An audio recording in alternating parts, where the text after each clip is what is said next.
Hello, everyone, and welcome to this interview. Today we are hosting Olga Myrovych from the Lviv Media Forum. She is the director of the Lviv Media Forum, which is an organization which, as its name indicates, organizes every year a forum bringing together media experts, media, but also more widely community interested in the future of a democratic Ukraine. Today we will be speaking with Olga about the recent decision by the American government, by concretely the head of the State Department, Marco Rubio, to suspend financing of all USAID programs of foreign support around the world. We are speaking about this today because this situation greatly impacts Ukraine, which we cover within MFRR, within the Media Freedom Rapid Response, covering the press freedom situation there, as well as the situation of journalists more broadly in Ukraine since the start of Russia's full-scale invasion.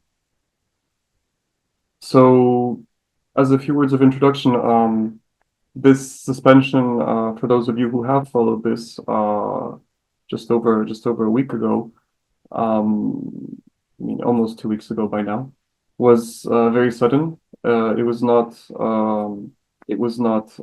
announced in advance by the new American administration led by Donald Trump.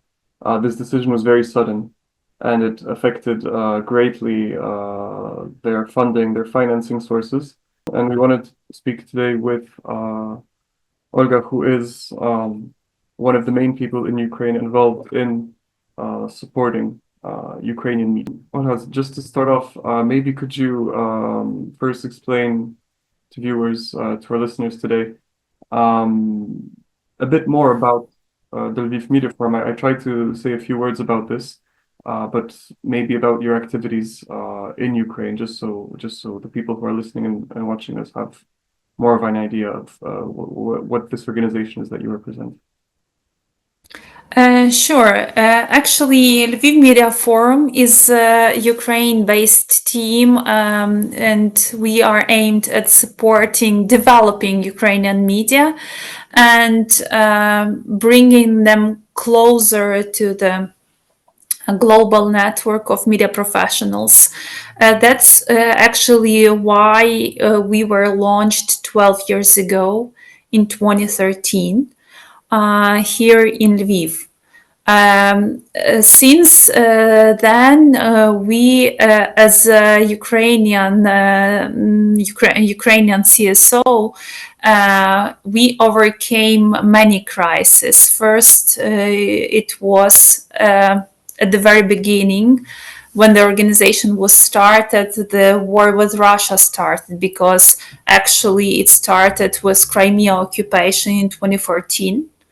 Then we had COVID crisis in late 2019, in the beginning of 2020, and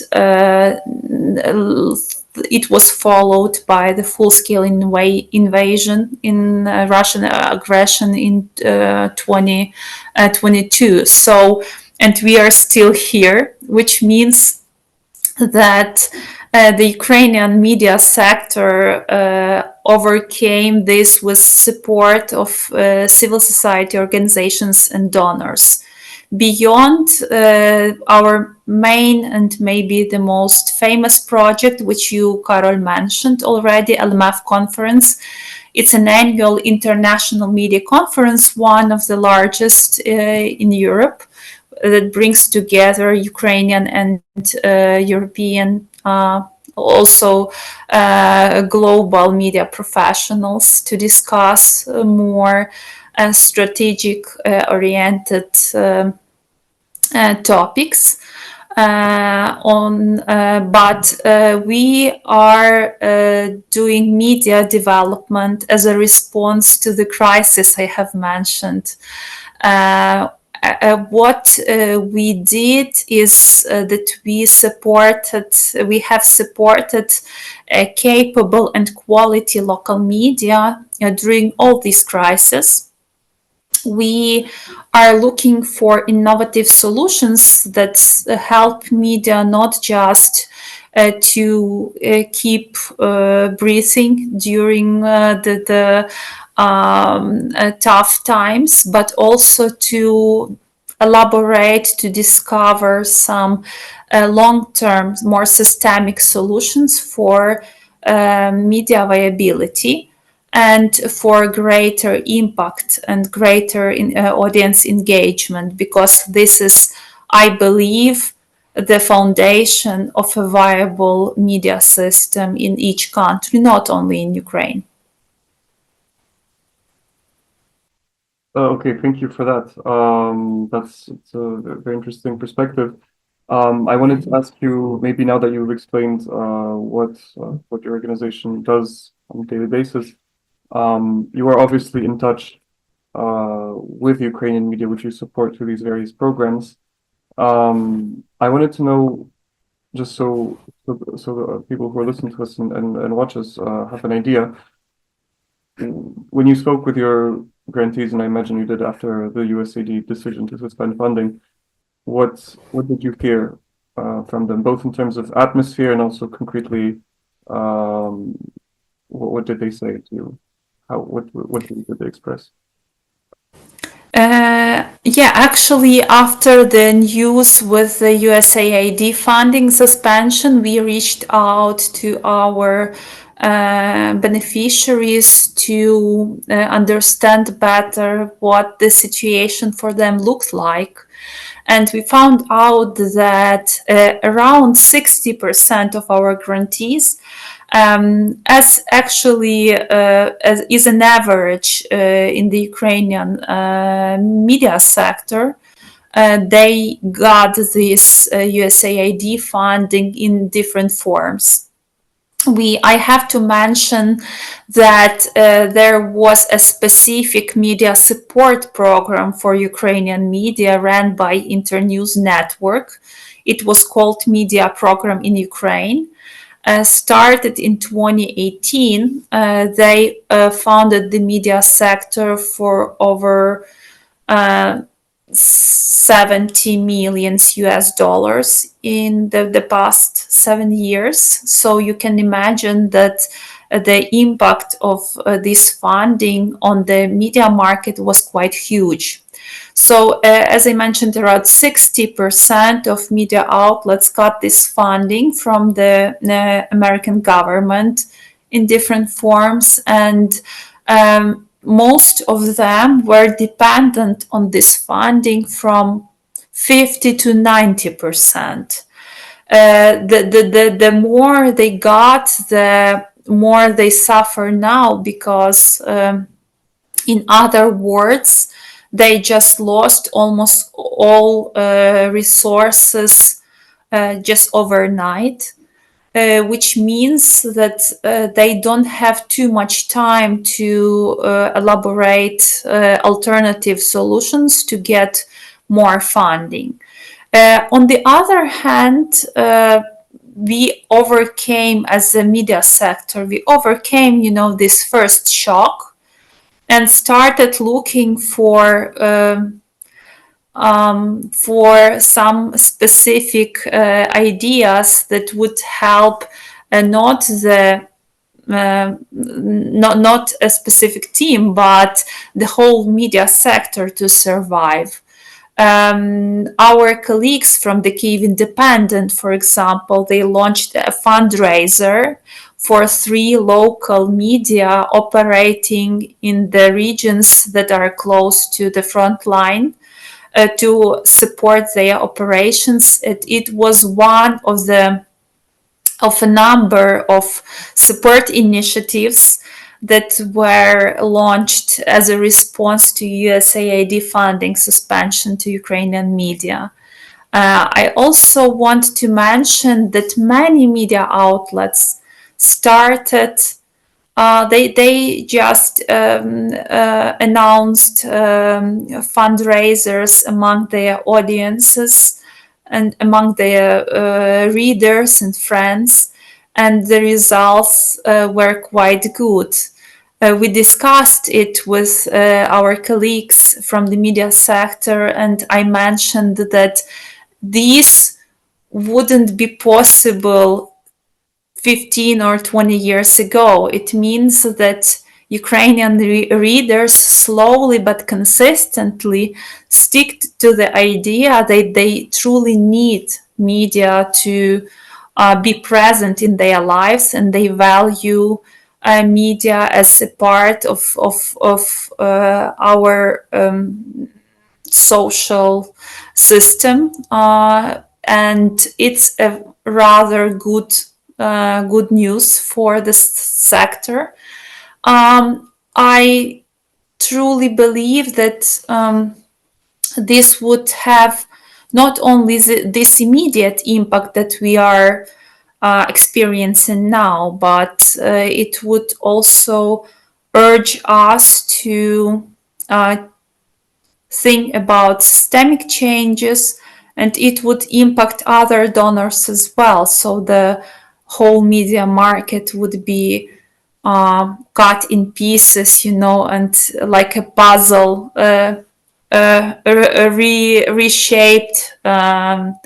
But maybe this is also a good chance to strengthen the media sector and to redefine the media viability, and to search for solutions that will help media not just survive but increase their impact and become more sustainable in terms of funding sources. So, in a nutshell, we face a shock, but it's not it's nothing comparing, to panic. It's just normal response to such an extensive and sudden issue, but it also strengthens us. It has an opportunity and a chance to strengthen us in the long run. Thanks so much for this input. I mean, I can't help but note the optimism that you're sharing with us in terms of how Ukrainian media have shown some kind of resilience to this crisis. I mean, just to remind the figures you mentioned, and these are in line with the data that we collected at IPI, that for most Ukrainian media outlets, a majority of funding came from USAID, so American US international support. So a majority of media had a majority of funding from USAID, and nevertheless, you're saying that through fundraisers and crowdfunding, yes, the initiative by the Kyiv Independent was very notable. Somehow, Ukrainian media are managing to overcome, at least for now, this crisis. I have two questions to ask you after this to follow up. I'll start with the first one. We know that due to Russia's full-scale invasion, there's very limited sources of financing within Ukraine for media, especially in terms of advertising revenue. And this is especially the case at the local level, at the regional level for outlets which are especially supported by US international foreign support. Do you really think that fundraising and reader revenue is a possibility? Is possible to support Ukrainian media in the long term, or should Ukrainian media look for still external sources of financing? And then I'll get to my second question. Yeah, thank you, Karol. Actually, I have a chance answering to your questions. I have a chance to supplement what I said before, because I also don't want to sound over optimistic, because My optimism comes not from the situation we are in. My optimism comes rather from the experience of resilience we've got in the past 5 years with the COVID crisis and the Russian aggression. I know that the initiatives that are valuable for the for the society as the whole, they would mutually support each other. That's what we already see in the Ukrainian society, but they are also eager to find very unconventional ways to support themselves. I would expect that the structure of the media market would change. I think that it's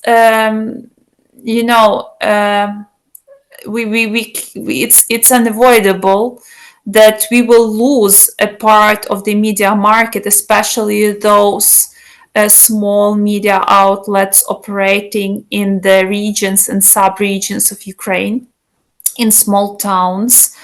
But it's also a good chance for them to rethink their models and rather, find a solution to jointly respond to the crisis. As for the fundraisers and readers' revenue, I don't think it's a solution for everyone. For some major media, it could give a significant part of the income. But for smaller media, it's rather, something that would just give them a feeling that they are not alone, and also that they are worth trust from their readers community. But from what I see, that media are also looking for another solutions. For sure, they still desperately need this funding from the international community to supplement the income sources that they have lost. But this experience of losing a huge percentage of income also it makes us thinking in a different direction, not looking for money to survive or to pay wages, or to cover operational expenses, but to use those money for innovation, for rethinking the financial models, for launching some business ideas that could support the operation of the media outlets in the longer run. So these should be different solutions, and there is no simple answer to your question, and it will be always very complex. I mean, the solution for each media outlet will be complex, but because relying on a single source in any case, even if it's a business income, wouldn't work very well in a changing environment as the Ukrainian media environment is, and the whole society is actually in the war. We are at war, so nothing has changed since 2022. We are still fighting for our existence, and media play a huge role in it. And another risk that I would mention in this, that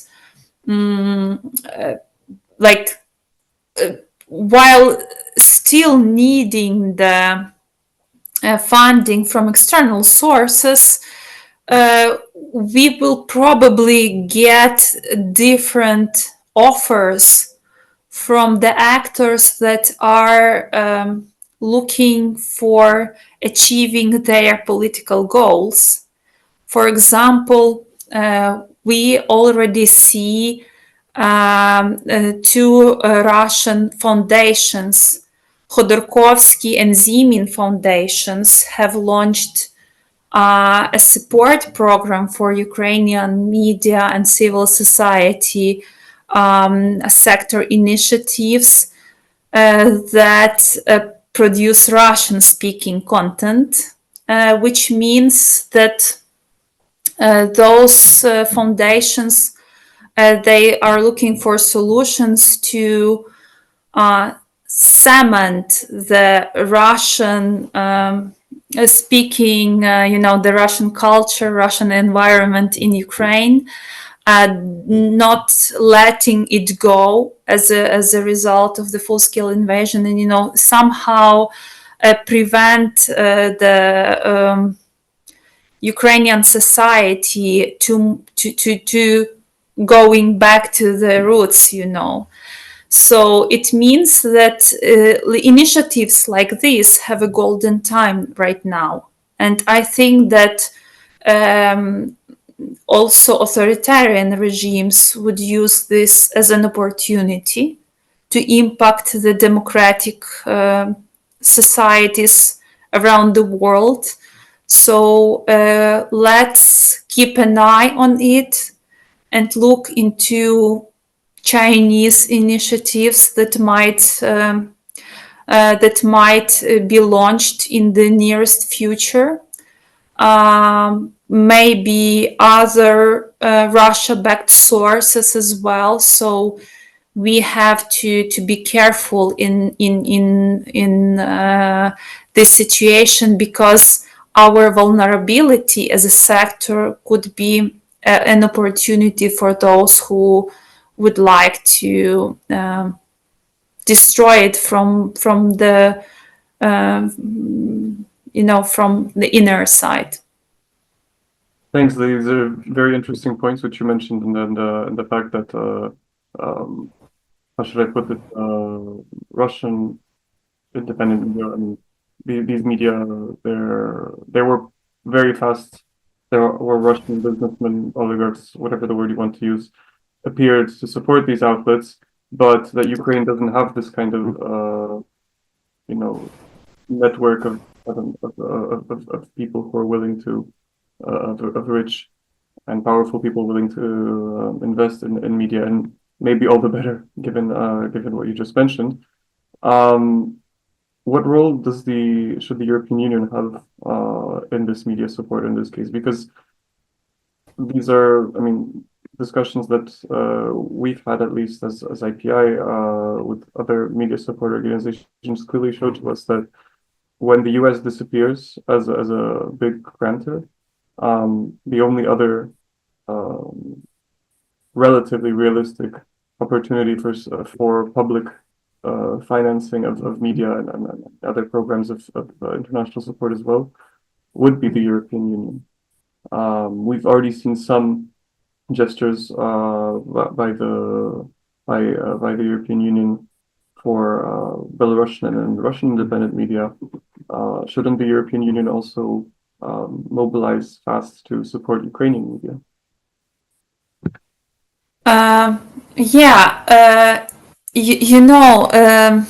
European Union, for sure, as far as I know, the EU governments are looking for solutions to respond to this issue, but as far as we experienced, the whole European Union system is very slow in decision making, and we shouldn't expect very fast solutions.